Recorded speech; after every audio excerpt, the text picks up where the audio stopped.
Hello दोस्तों, कैसे हैं आप सब लोग। मैं जितेंद्र पांडे एक बार फिर से आप सबके बीच में हूं। आज हम लोग लेकर के आए हैं सीटेट ईबीएस टेस्ट नंबर 4, क्योंकि टेस्ट 3 की बात हमने पिछली क्लास में कर ली थी और बीच में आपको सुपर टेट के वीडियोस मिले और भी वीडियोस मिले। आज हम लोग चर्चा करने वाले हैं सीटेट ईबीएस टेस्ट 4 की। आज भी हम लोग चर्चा करेंगे केवल 10 क्वेश्चन पे। पीडीएफ आपको मिल जाएगा। इसके लिए आप हमारे डिस्क्रिप्शन बॉक्स में जो लिंक दिए जाएंगे उन पे फॉलो कर सकते हैं। चाहे आप टेलीग्राम चैनल से जुड़ जाएं, आप हमें व्हाट्सअप कर लें, फेसबुक, इंस्टा, किसी भी प्लेटफॉर्म पे आप हमें प्राप्त कर सकते हैं, वहाँ से पीडीएफ ले सकते हैं। बाकी चर्चा करेंगे क्लास के बाद। आप बताइएगा कि हमारी ये क्लास आपको कैसे लगी। वीडियो को पूरा देखिएगा, क्योंकि देखिए सीटेट में ही मैं निरंतर चर्चा कर रहा हूँ कि आपके लिए महत्वपूर्ण हो जाता है कि आप विषयों को कैसे प्रस्तुत किया जाता है क्लासरूम में, उनके पीछे का उद्देश्य क्या होता है पढ़ाने का, छात्रों के बीच में रखने का उद्देश्य क्या होता है, हम क्या विकसित करना चाहते हैं छात्रों में, छात्र उससे क्या सीखते हैं। इन सारी चीज़ों के संदर्भ में ही आपसे प्रश्न पूछे जाते हैं। बहुत महत्वपूर्ण है। अगर आप फैक्ट को याद करेंगे, तथ्यपरक चीज़ों को लेकर चलेंगे, तो सीटेट आपके लिए बहुत मुश्किल होने वाला है। आपके लिए आसानी तब होगी यदि आप सीटेट में शिक्षण पे विशेष ध्यान देंगे, कैसे हम विभिन्न विषयों को प्रस्तुत करते हैं, उनके क्वेश्चंस कैसे होते हैं, बालकों को पढ़ाने का उद्देश्य क्या है, कौन कौन सी विधियां हैं, उन विधियों का प्रयोग कैसे करते हैं। इन सारी चीज़ों पे फोकस करेंगे तो सीटेट आपके लिए आसान हो जाएगा। निरंतर बात करते रहेंगे। बीच में कभी एक वीडियो लेकर के आएंगे जहां हम आपके लिए सीटेट की कुछ और महत्वपूर्ण चीज़ों पर चर्चा करेंगे। फिलहाल आज अपने क्वेश्चन पेपर को स्टार्ट करते हैं। पहला क्वेश्चन है कि निम्न में से शिक्षण की कौन सी विशेषताएं हैं। काफ़ी सारे लोगों ने हमारी क्लास की है, ऑफलाइन क्लास की है। बाल विकास के अंतर्गत शिक्षण वाला हिस्सा जो है, इसका बेस जो होता है, देखिए यहाँ तो इम्प्लीकेशन है। समझिए, जो आप शिक्षण निरंतर करते हैं उस शिक्षण का मतलब क्या है। जो बेस है, उसके जो फैक्ट हैं, जो थ्योरीज हैं, वो सब आपको बाल विकास के अंतर्गत मिल जाते हैं। बट उसका जो इम्प्लीकेशन है वो आप कहाँ करते हैं, विभिन्न विषयों में करते हैं। जैसे हिंदी शिक्षण हो जाए, गणित शिक्षण हो जाए, विज्ञान शिक्षण हो जाए, संस्कृत शिक्षण हो जाए, अंग्रेजी शिक्षण हो जाए, पर्यावरण शिक्षण हो जाए। लेकिन इन सब का बेस जो वो कहाँ से आया, वो हमारे बाल विकास से है। वहाँ हम बेस पढ़ते हैं और यहाँ हम उनका इम्प्लीकेशन पढ़ते हैं कि हिंदी को कैसे पढ़ा जाए। जबकि बाल विकास को पढ़ाना नहीं होता है आपको। मैं निरंतर अपनी क्लास में बताता हूँ कि बाल विकास एक ऐसा विषय है जिसको आपको पढ़ाना नहीं है। छोटी कक्षाओं में करना क्या है, उस बाल विकास की सहायता से आप में बालकों की समझ विकसित होती है। इसलिए उसका बेस हम वहाँ पढ़ चुके हैं। आज यहाँ उसका एप्लीकेशन है। क्वेश्चन कह रहा है कि निम्न में से शिक्षण की कौन सी विशेषताएं हैं।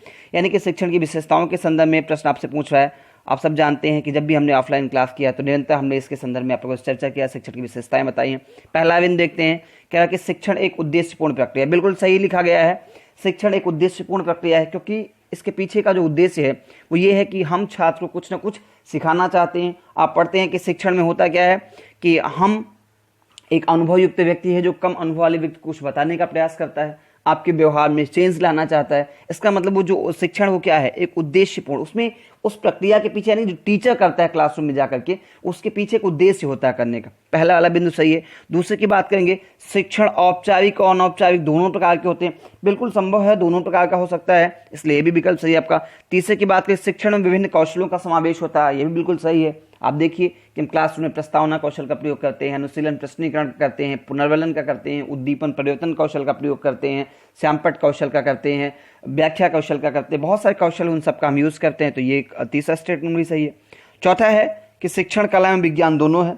देखिए, कला और विज्ञान का मतलब कला एक प्रस्तुत करने का ढंग आपका, और विज्ञान जब हम किसी को व्यवस्थित ढंग से प्रस्तुत करते हैं, क्रमबद्ध ढंग से प्रस्तुत करते हैं किसी विषय को, तो हम विज्ञान कह सकते हैं। तो इसका मतलब अभी तक जो 4 स्टेटमेंट हमने पढ़े हैं वो चारों स्टेटमेंट शिक्षण की विशेषता है। अब आगे बढ़ते हैं और हम देखने का प्रयास करेंगे कि ये जो चारों विकल्प दिए गए हैं इनमें से क्या ऐसा भी कोई है।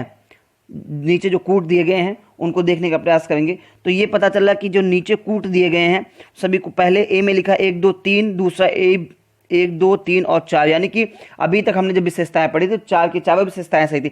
आप चाहें तो ये भी नोट कर सकते हैं कि शिक्षण की विशेषताएं, अपनी नोटबुक तैयार कीजिए, उसमें लिखिए शिक्षण की विशेषताएं।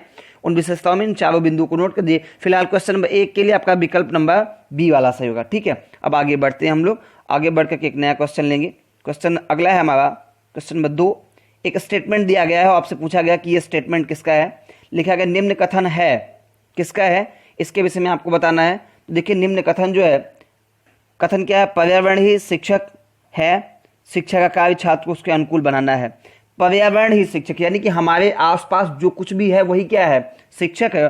और शिक्षा का कार्य क्या है कि छात्र उसके अनुकूल बन जाए। ये स्टेटमेंट किसका है तो आप नोट कर लीजिएगा। ये जो स्टेटमेंट है ये थॉमसन का है। ठीक है, ये किसका है? थॉमसन का है। और मैं आपको बताऊं थॉमसन ने क्या बताए हैं, अभिप्रेरणा में इन्होंने टाइप्स ऑफ मोटिव्स बताए हैं, प्रेरक के प्रकार बताए हैं। थॉमसन ने क्या किया है? प्रेरक के प्रकार बताए हैं। मैं बताना चाहूंगा कि थॉमसन ने क्या किया है? प्रेरक के प्रकार बताए हैं। मैं लिख दे रहा हूं यहाँ इन्होंने क्या किया? प्रेरक के प्रकार बताए हैं। लेकिन अब आपको कमेंट में बताना है कि थॉमसन ने प्रेरक कितने, कौन कौन से बताए हैं, कितने प्रकार के बताए, ये आपको बताना होगा। ठीक है, अब आगे हम लोग चलते हैं, क्वेश्चन नंबर 3 को लेते हैं। क्वेश्चन नंबर 3 कह रहा है कि निम्न में से कौन सा कथन पर्यावरण शिक्षण के महत्व को नहीं दर्शाता। यानी कि जो स्टेटमेंट दिए गए हैं, 4 स्टेटमेंट हैं, इनमें से कोई एक ऐसा है जो पर्यावरण शिक्षण के महत्व को नहीं दर्शाता है। मैं आपको बताना चाहूंगा कि जब हम सीटेट की प्रश्न को हल करते हैं तो ये जो नहीं वाला शब्द है ना, ये आपको बहुतायत से मिलेगा। आप हमेशा ध्यान दीजिए, कभी ऐसे मत पढ़िएगा कि बिना पूरा प्रश्न पढ़े आप कर लीजिए। इस नहीं वाला शब्द का प्रयोग अधिकता से किया जाएगा और इस पर ध्यान दीजिएगा। तो पहला है कि पर्यावरण शिक्षण नागरिक चेतना को बढ़ाती है, बिल्कुल सही स्टेटमेंट है, आप इसको सही कर सकते हैं। दूसरा है कि पर्यावरण शिक्षण हमें पर्यावरण और मनुष्यों की क्रियाओं के अंतः संबंध को दर्शाता है, यानी कि हमारे और हमारे पर्यावरण के बीच जो अंतः संबंध है, एक दूसरे के जो संबंध है, जो क्रियाएं हम करते हैं आपस में, उसको दर्शाता है। तो ये स्टेटमेंट बिल्कुल सही लिखा गया है। अब तीसरा देखते हैं, यह विद्यार्थियों में उनके परिवेश के विषय में समझ को विकसित करता है। और चौथा, यह पर्यावरण की समस्याओं, उनके निदान और पर्यावरण का संरक्षण को दर्शाता है। तो ये स्टेटमेंट भी सही है। और देखिए कह रहा है कि यह शिक्षार्थियों में उनके परिवेश के विषय में समझ को विकसित करता है। देखिए स्टेटमेंट यह भी सही हो सकता है, यदि कुछ कंडीशन अप्लाई कर दी जाए तो स्टेटमेंट सी वाला भी सही। इसका मतलब है क्या कि हमारे पास 4 के चारों विकल्प सही है। अब हमें यह देखना है कि चारों में से सबसे ऐसा कौन सा जो सबसे कम सही है। क्यों? क्योंकि जब आप सीटेट के क्वेश्चन को हल करते हैं तो आप देखेंगे कि बहुत सारे टाइम्स ऐसा होता है जब आपको ऐसी चीजें मिल जाती हैं। ऐसी चीजें मिलने का मतलब है कि सीटेट के प्रश्न जो होते हैं उसके 4 के चारों विकल्प सही होते हैं। फिर हमें, मैंने कई बार चर्चा किया कि हमें करना क्या होता है, ये देखना होता है कौन सा थोड़ा कम सही है। तो अगर उस बिहाफ पे हम देखेंगे तो ये पता चलेगा कि सी वाला जो विकल्प है ना, ये थोड़ा कम सही है। क्यों थोड़ा कम सही है? क्योंकि शिक्षण के विषय में पूछ रहा है। किसके विषय में? शिक्षण के विषय में पूछ रहा है। और ये शिक्षार्थी क्या करते हैं? ये अधिगम करते हैं। ठीक है, तो इस आधार पर अगर देखा जाए तो यहाँ सी वाला विकल्प हो जाएगा कि निम्न में से कौन सा कथन पर्यावरण शिक्षण के महत्व को नहीं दर्शाता है। तो सी वाला विकल्प जो है ये महत्व को नहीं दर्शाता। क्यों? क्योंकि ये शिक्षण के बाद की क्रिया है। ठीक है, अब आगे बढ़ते हैं, क्वेश्चन नंबर 4 को लेते हैं। क्वेश्चन नंबर 4 है कि प्राथमिक कक्षाओं में पर्यावरण अध्ययन पढ़ाने के लिए निम्नलिखित में से कौन सा उद्देश्य संबंधित है। यानी कि जो हम पर्यावरण शिक्षण कहते हैं प्राथमिक कक्षाओं में, उसके पीछे के उद्देश्यों को दिया गया है। अब कौन सा सही, इसके विषय में चर्चा करना है। पहला है कि शिक्षार्थियों में वास्तविक जीवन की चिंताओं के विषय में समझ उत्पन्न करना। दूसरा है शिक्षार्थियों में सामाजिक मूल्यों, भावनाओं को विकास करना ताकि वे स्वस्थ प्रतिस्पर्धा के लिए तैयार हो सके। सी वाला है शिक्षार्थियों को प्रश्न पूछने के लिए प्रेरित करना। जैसा कि अभी हम चारों विकल्पों को पढ़ें तो पता चलता है कि पर्यावरण अध्ययन पढ़ाने के लिए निम्नलिखित में से कौन सा उद्देश्य पूछा गया है। तो उद्देश्य एक ये भी है आपका कि शिक्षार्थियों में वास्तविक जीवन की चिंताओं के विषय में समझ उत्पन्न करना। बिल्कुल, हमारे पर्यावरण में बहुत सारी समस्याएं हैं, उन समस्याओं के प्रति हम छात्रों में चिंतन जो है उसको हम क्या करते हैं, उसकी समझ को विकसित करते हैं कि वह जो चिंताएं हैं पर्यावरण की उनको समझे, उसका निराकरण करने का प्रयास करें। दूसरा है कि शिक्षार्थियों में सामाजिक मूल्यों एवं भावनाओं का विकास करना। बिल्कुल यह भी सही है। और सी वाले विकल्प की बात करें, शिक्षार्थियों को प्रश्न पूछने के लिए प्रेरित करना। तो केवल यह पर्यावरण शिक्षण ही नहीं है, किसी भी विषय का जब आप शिक्षण करते हैं तो वहां यह महत्वपूर्ण हो जाता है कि आप छात्रों को इस हेतु तैयार करें कि वह क्या कर सके, प्रश्न पूछ सकें, आपसे प्रश्न पूछने के लिए प्रेरित हों। ये आप शिक्षण के दौरान प्रयास करते हैं। और चौथा विकल्प दिया है उपरोक्त सभी, तो यहां आप क्या लगाएंगे, अगर इन चारों विकल्पों को पढ़ा जाए तो ये जो 4 के चारों विकल्प है ये सभी क्या शिक्षण के उद्देश्य हैं। किसके? पर्यावरण अध्ययन पढ़ाने के लिए ये चारों के उद्देश्य हैं। इसलिए आपका विकल्प कौन सा सही हो जाएगा? डी वाला सही हो जाएगा। अब आगे बढ़ते हैं और आज की क्वेश्चन संख्या 5 को लेते हैं। क्वेश्चन संख्या 5 है कि पर्यावरण अध्ययन के लिए शिक्षक को निम्नलिखित में से कौन से पर्यावरण शिक्षण के उद्देश्य का अनुसरण नहीं करना चाहिए। यानी कि इस 4 विकल्पों में से कोई एक ऐसा विकल्प है जिसको फॉलो, उसको नहीं करना है, उसको अप्लाई नहीं करना है पर्यावरण शिक्षण के दौरान। पहला है कि शिक्षार्थियों में पर्यावरण के प्रति साकल्यवादी दृष्टिकोण का विकसित करना। ठीक है। दूसरा कह रहा है कि मनुष्य के जीवन पर पड़ने वाले पर्यावरण के विभिन्न प्रभावों से अवगत कराना। तीसरा है कि विज्ञान के आधारभूत प्रत्ययों और सिद्धांतों को रटकर याद कराना, और चौथा है प्राकृतिक भिन्नता एवं उसके कारणों को जानना। तो देखिए इन चारों विकल्पों को पढ़ने के बाद बिल्कुल स्पष्ट हो जाता है कि पहला वाला जो है, जो कहे कि शिक्षार्थियों में पर्यावरण के प्रति साकल्यवादी दृष्टिकोण का विकास करना, तो बिल्कुल सही जवाब है। ये पर्यावरण शिक्षण जो हम करते हैं इसका ये मोटिव होता है कि हम छात्रों में साकल्यवादी दृष्टिकोण का विकास कर सके।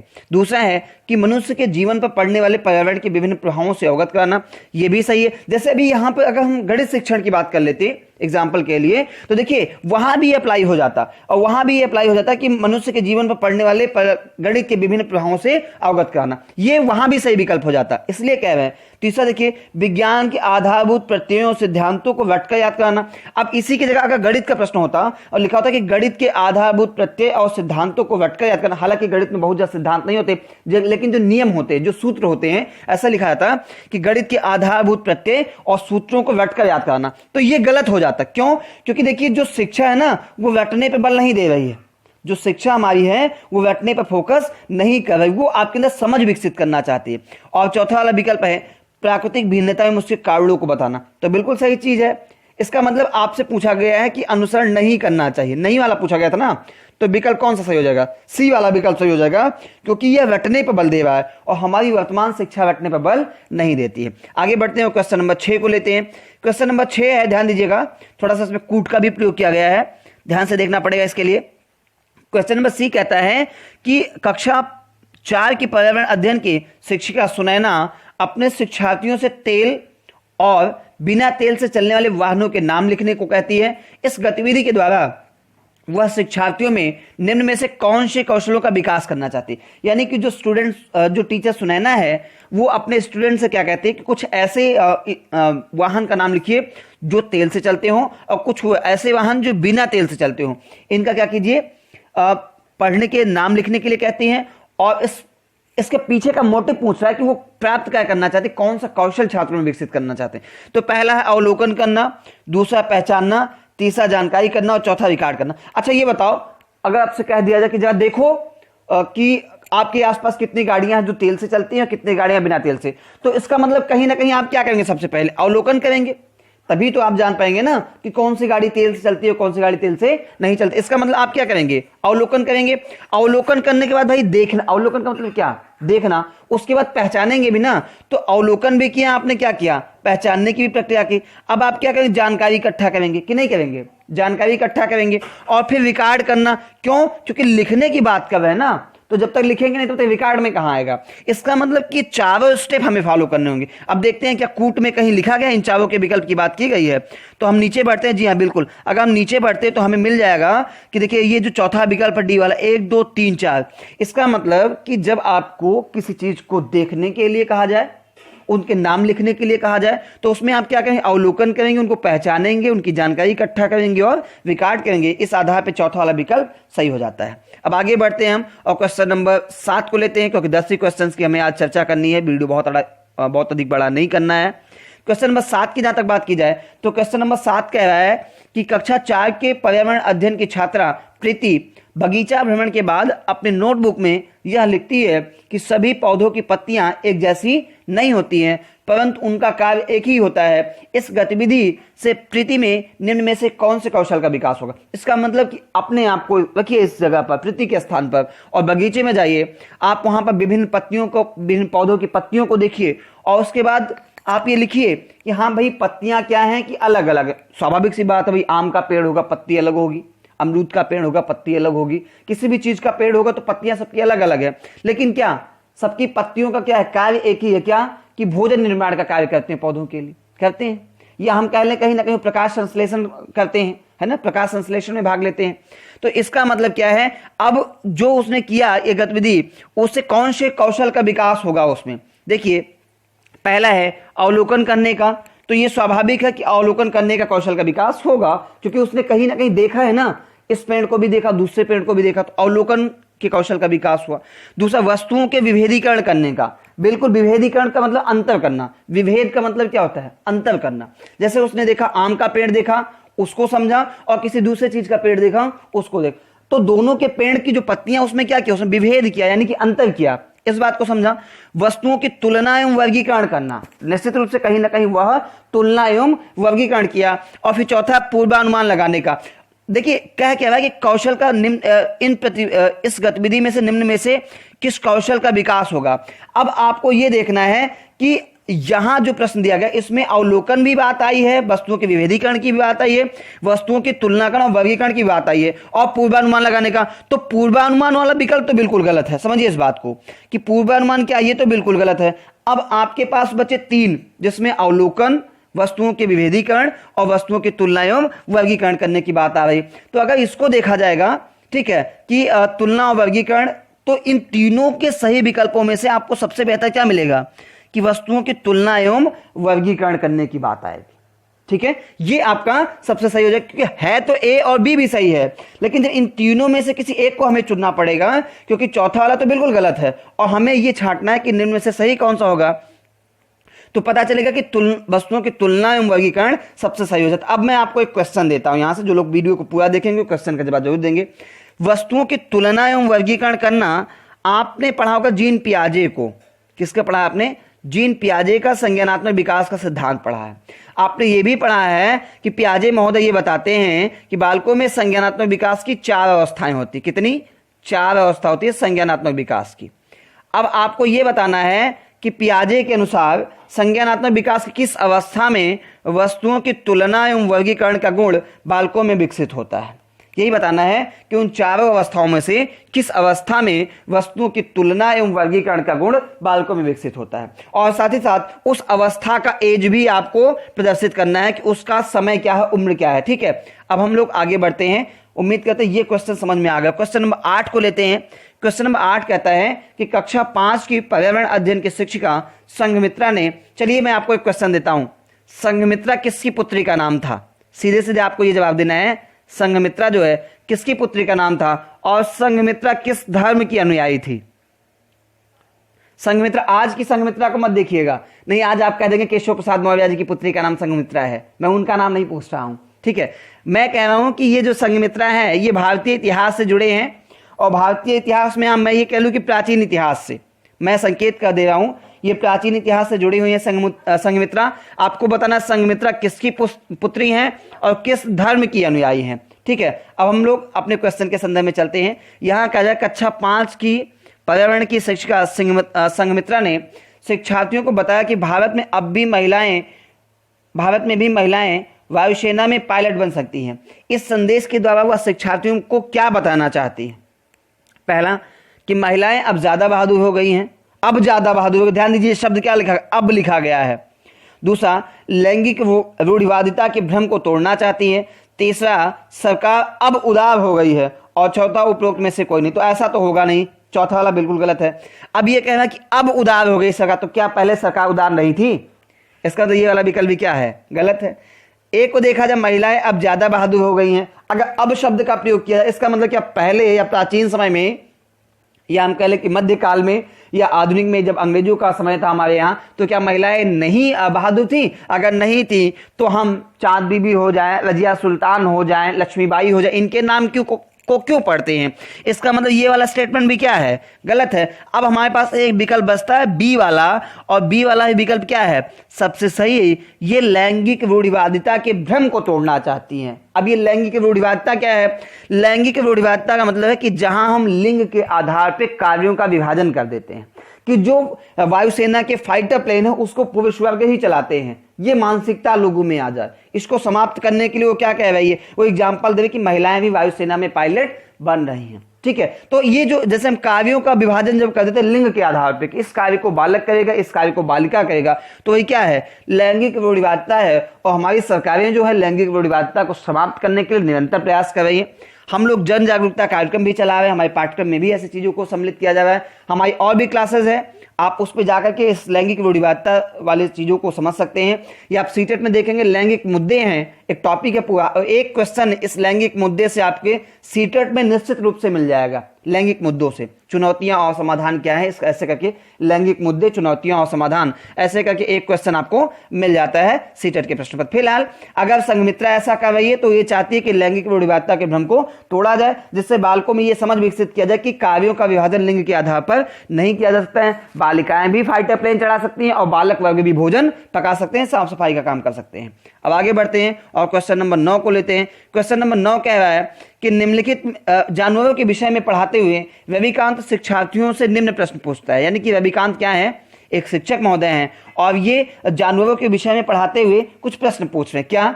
क्या जानवर सांस लेते हैं, क्या जानवर भोजन करते हैं, क्या जानवर हमारे काम करते हैं, ऐसे प्रश्न वो पूछ रहा है।